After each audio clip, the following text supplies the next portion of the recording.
Vitajte pri novom videu. Dnes sa pozrieme na 5 veľmi zvláštnych úmrtí histórie. Verím, že sa vám bude video páčiť, tak sa uvoľnite a poďme rovno na to. Číslo 1. Guvernér Morris. Smrť veľrybou kosťou. Guvernér Morris bol jeden z autorov Ústavy Spojených štátov amerických a aj jedným z menej známych otcov zakladateľov Spojených štátov. Newyorský senátor a odporca otroctva stretol zvláštny a nešťastný koniec po tom, čo sa pokúsil vziať svoje zdravie do vlastných rúk. Morris mal bolestivo upchaté močové cesty, ktoré sa pokúsil vyčistiť pomocou veľrybej kosti. Zatiaľ čo správy tvrdia, že pri odstraňovaní blokády bol úspešný, čoskoro sa u neho objavila infekcia z veľrybej kosti, ktorá viedla k jeho smrti v roku 1816. Číslo 2. Hans Steiner. Smrť vlastnou bradou. Ďalšej podivnej smrti došlo v 16. storočí na území dnešného Rakúska. Hans Steiner bol starosta Braunau. Nešťastný koniec ho stretol, keď v jeho meste vypukol požiar. Oheň ho však priam nezabil.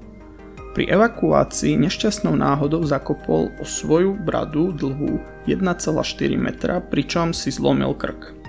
Bradu mal zvyčajne zabalenú v koženom vrecúšku, ale v osudný deň sa rozhodol ísť bez neho.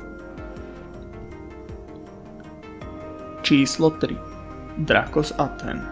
Smrť darmy. V roku 620 pred Kristom divadelníci v gréckej Aigíne svojou náklonnosťou náhodou zabili človeka. Draka z Atén, starovekého zákonodarcu, egínski občania tak milovali, že ho zasypali darmi uznania. Tých darov bolo tak moc, že draka nakoniec udusili. Číslo 4. Aeschylus. Smrť korytnačkou. Ak ste náhodou plešatí, tak by som si dal pozor. Aeschylus bol starodávny aténsky tragéd z 5. storočia pred Kristom, ktorý mal holú hlavu, ktorá bola tak lesklá a okrúhla, že si pravdepodobne orol myslel, že je to skala. Orol mu hodil veľkú korytnačku na hlavu, aby jej rozbil pancier, čo ho ihneď zabilo. Irónia? V ten deň šiel von vraj len preto, lebo sa bál, že sa jeho dom zrúti a zabije ho. Číslo 5. Zeuxis. Smrť smiechom. Smiech je skvelý a zábavný, teda kým vás nezabije. Zeuxis bol grécky maliar z 5. storočia pred Kristom. Jedného dňa ho vraj navštívila menej vizuálne prispôsobivá žena, že by mal podľa nej namalovať obraz bohyne Afrodity. Najprv si myslel, že žartuje, ale aj tak obraz nakoniec namaloval. Keď videl výsledok, mal sa začať nekontrolovateľne smiať, čo ho stálo napokon život.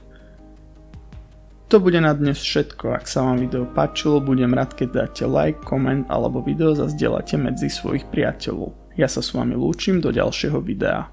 Bye bye.